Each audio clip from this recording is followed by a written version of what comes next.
भारतीय समय अनुसार देखा जाए तो अब से करीब 16 घंटे पहले अमेरिकी राष्ट्रपति डोनाल्ड ट्रंप के आदेश से दो देशों की जंग में अब अमेरिका भी कूद पड़ा है, जिसने बीती रात ईरान की 3 न्यूक्लियर साइट्स पर अपना 14,000 किलो वजन वाला बंकर बस्टर बॉम्ब गिराया है।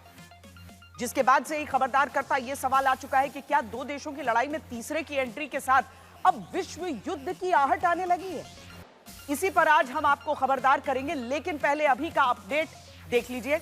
ईरान पर हमले के करीब 13 घंटे बाद अमेरिकी रक्षा मंत्रालय ने ऑपरेशन मिडनाइट हैमर की पूरी जानकारी दी है। बताया है कि 7 B-2 बॉम्बर्स से 14 बंकर बस्टर बॉम्ब ईरान के फोर्डो और नतांज न्यूक्लियर ठिकानों पर गिराए गए, जबकि इस्फहान न्यूक्लियर साइट पर 24 टॉमहॉक मिसाइल से हमला किया गया। हमले के बाद ईरान की तरफ से अब से कुछ देर पहले ही जवाब दिया गया है। कहा गया है कि ईरान के पास अब हमले का जवाब देने का हर विकल्प खुला हुआ है। इस बीच तीसरी बड़ी खबर यह है कि ईरान के विदेश मंत्री अब रूस के राष्ट्रपति पुतिन से मुलाकात जल्द ही करने वाले हैं। इस मुलाकात पर सबकी निगाहें लगी हैं, क्योंकि रूस ने भी अमेरिकी हमले का विरोध किया है। वहीं ईरान पर अमेरिकी हमलों के बाद फ्रांस के राष्ट्रपति इमैनुअल मैक्रों ने आज इमरजेंसी मीटिंग बुलाई। राष्ट्रपति कार्यालय के अनुसार मैक्रों ने इस मुद्दे पर सऊदी अरब और ओमान के नेताओं से बात की है और अब यूरोपीय नेताओं से भी वो चर्चा करेंगे। अमेरिकी रक्षा मंत्री ने कहा है कि ईरान ने हमला किया तो करारा जवाब देंगे। अमेरिका ने चेतावनी दी कि ईरान की ओर से किसी भी जवाबी कार्रवाई का पूरी ताकत से जवाब दिया जाएगा। इन सारे अपडेट्स के बीच खबरदार करता सवाल है, क्या दुनिया तीसरे विश्व युद्ध के मुहाने पर खड़ी है? क्या डोनाल्ड ट्रंप के ईरान पर बमबारी के फैसले ने दुनिया को तीसरे विश्व युद्ध की तरफ धकेल दिया है? जब इजरायल ने ईरान पर हवाई हमला किया तो चीन ने कहा था कि इजरायल ने रेड लाइन पार कर दी है। ऐसे में ईरान के सबसे बड़े परमाणु ठिकाने पर अमेरिकी बमबारी चीन को नाराज कर देगी। सवाल रूस को लेकर भी है, जिसने भले ही अभी तक ईरान को सीधी सैन्य सहायता न दी हो, लेकिन अमेरिकी एंट्री से ये लड़ाई और गहराई। तब रूस कितने दिन तक अपने आप को रोक पाएगा? Well, they should give me the Nobel Prize. I should have gotten it 4 or 5 times. They won't give me a Nobel Peace Prize because they only give it to liberals. Obama से बड़ा बनने की चाह रखने वाले, Nobel पुरस्कार जीतने का ख्वाब देखने वाले डोनाल्ड ट्रंप की वजह से क्या अब दुनिया जलने जा रही है? God bless the Middle East, God bless Israel, and God bless America.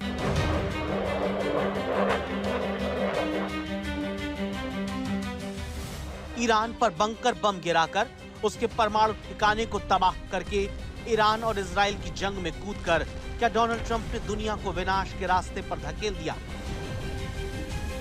There's no military in the world that could have done what we did tonight.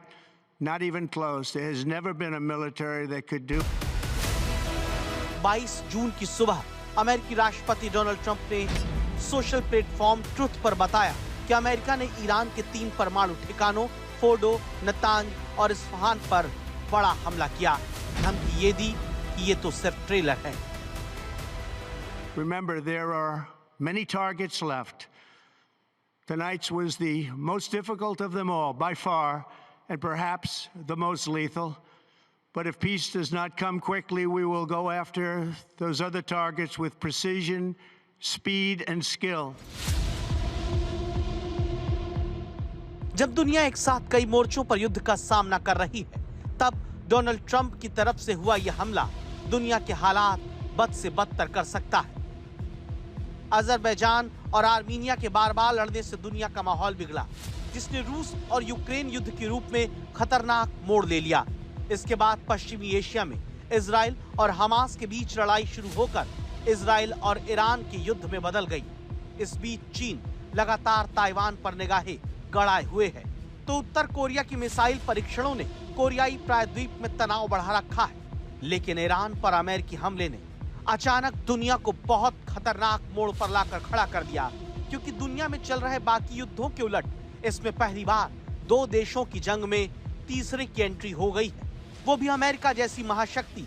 ऐसे में सवाल है, क्या तीसरा विश्व युद्ध शुरू हो रहा है?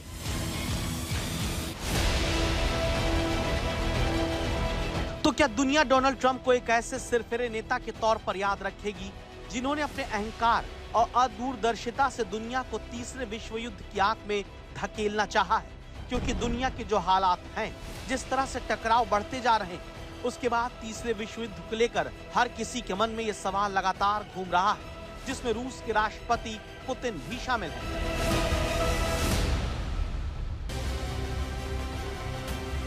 तो तीसरे विश्व युद्ध को लेकर पुतिन की यह चिंता और अब सबकी नजरें ईरान पर, जिसका पलटवार और उसे बाकी दोस्तों से मिलने वाली मदद तीसरे विश्व युद्ध से जुड़े सवाल का जवाब देगी।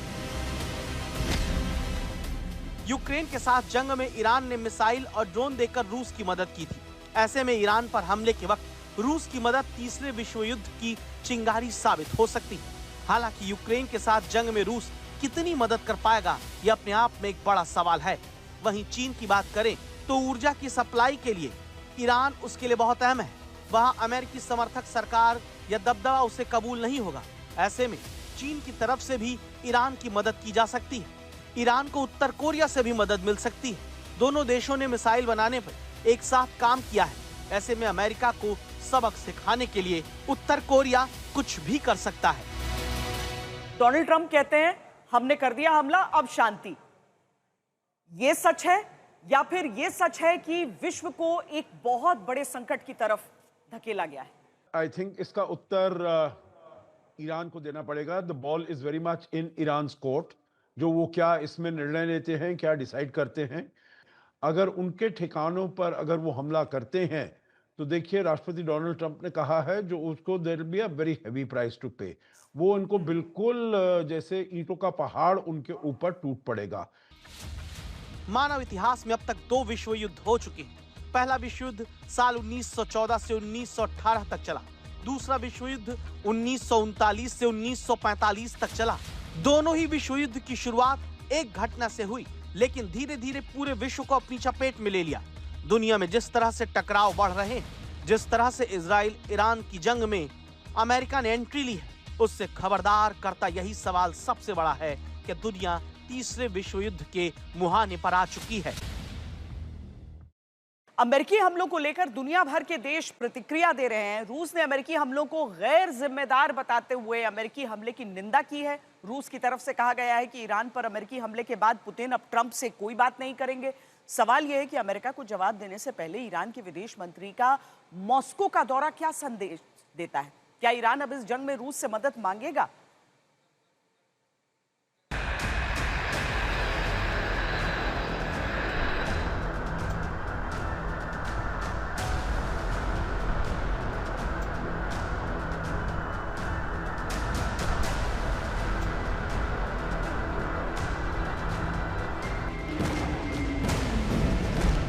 ईरान पर अमेरिकी हमले से इजराइल गदगद है और अमेरिकी शक्ति का गुणगान कर रहा है। ईरान में अमेरिकी शक्ति का प्रतीक उसका B-2 बॉम्बर विमान बना, जो चमगादड़ की तरह दिखता है।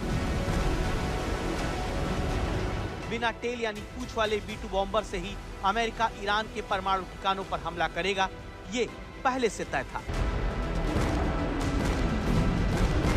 ऐसा इसलिए क्योंकि ये इकलौता फाइटर जेट है जिससे खतरनाक MOPV बम दागा जाता है। अमेरिका ने इस बम को उत्तर कोरिया और ईरान को ध्यान में रखते हुए ही बनाया था, ताकि अगर ये देश किसी अंडरग्राउंड बंकर में परमाणु हथियार बनाते हैं तो उसे नष्ट किया जा सके। इसीलिए फोर्डो और नतांज न्यूक्लियर फैसिलिटी को तबाह करने के लिए ये सबसे सटीक हथियार था, जिसका अमेरिका ने पूरी ताकत से इस्तेमाल किया।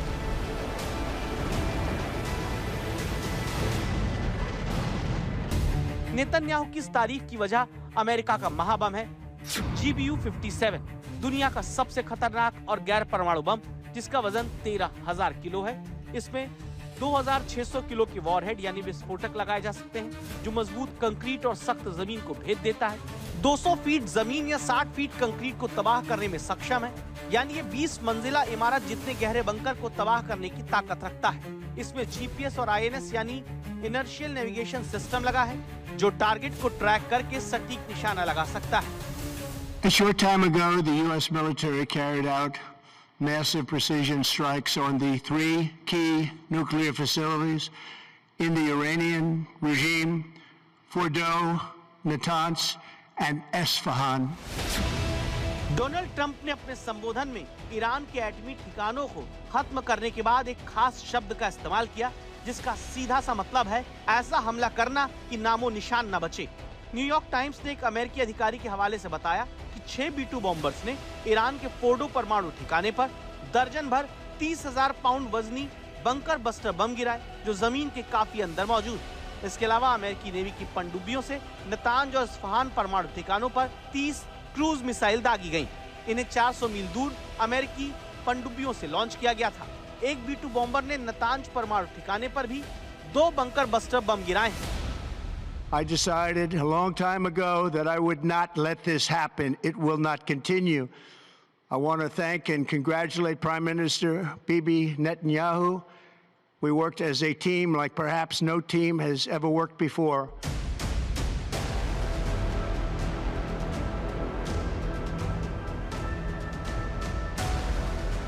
इस तरह इजराइल और ईरान युद्ध में अमेरिकी एंट्री ने जंग को और भीषण कर दिया है। 3 परमाणु ठिकानों को निशाना बनाए जाने के बाद ईरान बौखलाया हुआ है। अब उसने इजराइल के खिलाफ सबसे भीषण हमले का मोर्चा खोल दिया है। अमेरिका के हमले के बाद से यह माना जा रहा है कि ईरान युद्ध में अब अपनी ताकत झोंक देगा, और जो बयान ईरानी विदेश मंत्रालय की तरफ से दिया गया वो ये साफ संकेत दे रहा है कि अब ईरान आर पार की लड़ाई की तैयारी में जुट गया है। ईरान के विदेश मंत्रालय की तरफ से कहा गया है कि अमेरिका ने ईरान के खिलाफ खतरनाक युद्ध की शुरुआत कर दी है। ये ईरान की क्षेत्रीय अखंडता और राष्ट्रीय संप्रभुता पर सीधा हमला है, और इस अपराध के गंभीर परिणाम के लिए अमेरिका खुद जिम्मेदार होगा। जो प्रॉक्सीज आप कह रहे हैं, यहाँ बात हो रही है, देखिए इराक में है मिलिशियाज, हिजबुल्लाह है, चाहे बॉडी डिकैपिटेट हो गया, हमास तो चल ही रहा है, उसका कुछ खास दिखता नहीं।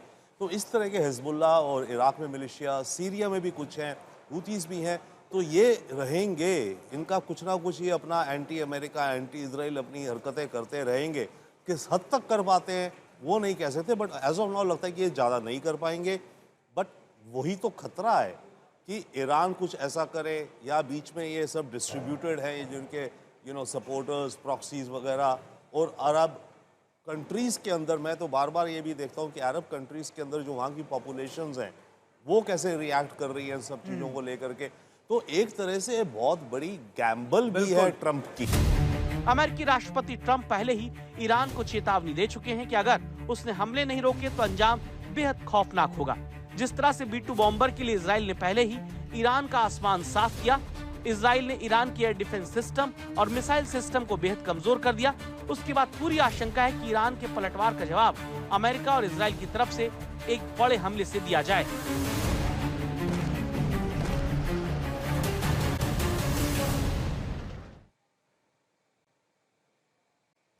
हमारी संवाददाता शिवानी शर्मा ने टेलवीव से लेकर हाइफा तक पूरी जो मिसाइल स्ट्राइक के बाद वहां पर तबाही हुई है उसकी पूरी तस्वीरें सबसे पहले आपके लिए पेश की हैं।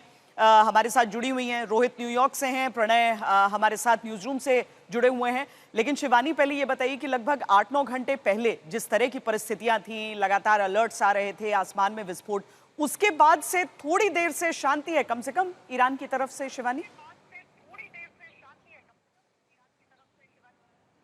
श्वेता, आप ठीक कह रही हैं। देखिए, अगर मैं प्रिसाइसली समय की बात करूं तो सुबह 7:30 बजे का वक्त था, यानी कि अब आप समझ सकती हैं कि काफ़ी लंबा वक्त हो गया है। और लगभग आधे घंटे में 40 मिसाइलें दागी गईं अलग अलग 10 शहरों पर, जिसमें तेल अवीव अहम सिटी सेंटर का इलाका था जहां हम मौजूद थे उस वक्त। और उसके बाद हाइफा शहर में 2 से 3 हमले हुए हैं। वहाँ पर अहम बात ये रही कि सायरन साउंड नहीं हुए, और ये चिंता की बात है लोगों के लिए। वहाँ पर बहुत नुकसान हुआ है, और ये बताया जा रहा है कि हाइपरसोनिक मिसाइल थी जिसका वॉरहेड जो था वो बहुत ज़्यादा पेलोड लेकर वहाँ पर गिरा। उसके अलावा तमाम दूसरे शहरों पर भी इस तरह के हमले हुए हैं। इंफ्रास्ट्रक्चर लॉस की खबरें हैं, लोगों को इंजर्ड अवस्था में अस्पतालों में ले जाया गया है। लेकिन आप ठीक कह रही हैं, उसके बाद से फिलहाल कोई भी और अलर्ट नहीं जारी किया गया है, लेकिन तैयारी पूरी है, क्योंकि जो होम फ्रंट कमांड है उसने सुबह से ही ये बात कही थी कि उसकी जो सिक्योरिटी एलिवेशन है उसमें तब्दीली की जा रही है, और अब एसेंशियल लेवल पर इसको ले आया गया है। यानी कि लोगों को ये कहा जा रहा है कि वो बेवजह बाहर ना निकलें, कम से कम एक्सपोज्ड रहें, क्योंकि ईरान की तरफ से ये हमले और ज़्यादा तेज़ हो सकते हैं, ख़ास तौर पर कल अमेरिका के उन ठिकानों पर हमला करने के बाद। तो आज की रात या फिर आने वाले कुछ घंटे और अहम हो सकते हैं हैं। ये देखना पड़ेगा कि इजराइल में क्या कुछ और नए मिसाइल सैल्वोज आते हैं, किस तरह से इजराइल तैयार है इसको काउंटर करने के लिए, और यहाँ के लोग अभी हाई अलर्ट पर हैं। क्योंकि अभी पूरी तरीके से ईरान के रुख को देखकर ही पता चलेगा कि वो शांति चाहता है या फिर वो इसको और आगे बढ़ाना चाहता है इन हमलों को। और वही शिवानी भी कह रही हैं, 5:45 का समय है लगभग शाम का, आप उजाला उनके पीछे देख सकते हैं। हम आपको बताते हैं कि ऑपरेशन मिडनाइट हैमर जो नाम दिया गया आधी रात ईरान इजराइल की लड़ाई में अमेरिका की तरफ से एंट्री वाले हमले को, जहां साल 2001 के बाद उड़े B-2 स्टेल्थ बॉम्बर्स से पूरे ऑपरेशन को अंजाम दिया गया। इस ऑपरेशन की शुरुआत अमेरिका के मिसौरी में व्हाइटमैन एयरफोर्स बेस से हुई, जहां से भारतीय समय के अनुसार शनिवार सुबह 9:30 बजे 7 B-2 बॉम्बर्स उड़ान भरते हैं, जो फिर भारत के समय अनुसार रविवार रात 3:30 बजे ईरान में दाखिल होते हैं। ईरान को हवा तक नहीं लगती कि उसकी सीमा में अमेरिका के 7 B-2 बॉम्बर्स दाखिल हो चुके हैं। इसके बाद फोर्डो न्यूक्लियर साइट पर 6 B-2 बॉम्बर्स से बंकर बस्टर बॉम्ब गिराया जाता है। ईरान के नतांज न्यूक्लियर साइट पर एक B-2 बॉम्बर से हमला अमेरिका ने किया, जबकि इस्फहान परमाणु प्लांट पर दूसरी तरफ से सबमरीन से 24 टॉमहॉक मिसाइल दागी गई। रविवार रात 3:50 से सुबह 4:10 तक, यानी 20 मिनट के भीतर अमेरिका ने यह हमला किया, और फिर 30 मिनट के भीतर रविवार में रात 4:40 तक, रात कहें या सवेरा कहें, भोर कहें, 40 मिनट तक अमेरिका B-2 बॉम्बर्स अपने ऑपरेशन को अंजाम देकर ईरान की सीमा से बाहर निकल गए। इस बीच ना ईरान से कोई मिसाइल दागी गई, ना कोई लड़ाकू विमान ईरान की तरफ से उड़ा, यानी ईरान को पता ही नहीं चला। प्रणय, दरअसल जिस तरीके से इस ऑपरेशन को अंजाम दिया गया, आखिर में आकर डोनाल्ड ट्रंप ने कहा कि अब हमारे जो विमान हैं वो उनके एयर स्पेस को छोड़कर निकल भी गए हैं। जो एक कोशिश की गई थी ना कि पश्चिम की तरफ से आ रहे हैं, लेकिन आ गए पूरब की तरफ से। आहट नहीं लगने के पीछे एक बहुत बड़ी प्लानिंग। बिल्कुल ठीक कहा श्वेता आपने, बहुत बड़ी प्लानिंग इसके अंदर की गई, जिसके अंदर डिसेप्शन, कैमोफ्लाज, डिकॉय और साथ ही डिस्ट्रक्शन, इन तमाम चीज़ों का इस्तेमाल किया गया। इस पूरे ऑपरेशन को अगर आप देखें भारतीय वक्त के अनुसार, जब शनिवार की सुबह 9:30 बजे का वक्त हो रहा था, तब इस व्हाइटमैन एयरबेस से अमेरिकी लड़ाकू विमानों ने, खासतौर पर B-2 स्टेल्थ बॉम्बर ने उड़ान भरी थी। करीब 18-19 घंटे का ये सफ़र तय करके ईरान के एयर स्पेस में पहुंचे। और आपको याद होगा कल रात को हम लोग इस खबर पर डिस्कशन कर रहे थे कि ये जो B-2 स्टेल्थ बॉम्बर हैं, क्या ये गुआम जा रहे हैं, कहां जा रहे हैं। शायद वो डिसेप्शन ही था, क्योंकि इसमें से ये जो विमान जिन्होंने उड़ान भरी थी, उसमें से एक जो दस्ता था वो पश्चिम की तरफ गया, जिसको लेकर लोगों ने चर्चा की, लेकिन एक दस्ता पूर्व की तरफ से गया था, जिसने ये बॉम्ब डिलीवरी की। और वो पूरी रात इस ऑपरेशन को अंजाम देने के बाद भारत में करीब 4:10 का जब वक्त हो रहा था, तब ईरानी एयर स्पेस के अंदर जहां इन B-2 स्टेल्थ बॉम्बर्स ने बमबारी की, इसके साथ साथ जो ईरान के इस्फहान का इलाका है, वहां पर जो अमेरिकी सबमरीन्स हैं, उन्होंने 24 से ज्यादा, यानी करीब 2 दर्जन से ज्यादा जो है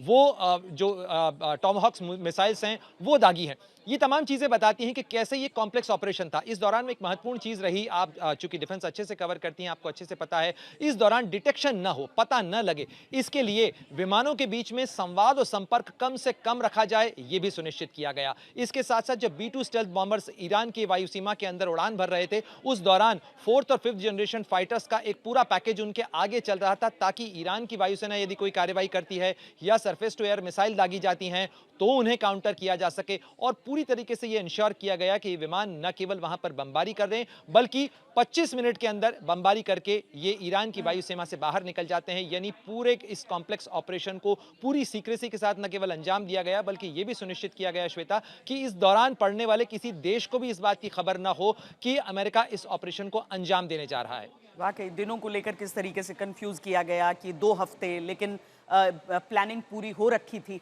तो ये सारी चीजें इस तरह के एक ऑपरेशन में काम में आई हैं।